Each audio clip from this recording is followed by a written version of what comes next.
พูดที่เคยยำเขาป้อนยามนอนคอยเฝ้ากล้วยอูแลนลมก็บอกว่าครุบหนูมีอยู่ผู้เดียวนอเท่านี้เป็นหมอยามเฮาเจ็บไข้เป็นครูสอนให้ไฟดีเป็นพระยามเฮายานผีคือหนึ่งนารีที่ชื่อว่าแม่พูดที่เคยยำเขาป้อนยามนอนคอยเฝ้ากล้วยอูแลนลมก็บอกว่าครุบหนูมีอยู่ผู้เดียวนอ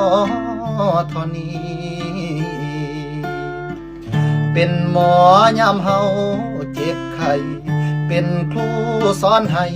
ไฟดีเป็นพระยามเฮายานผีคือหนึ่งนารีที่ชื่อว่าแม่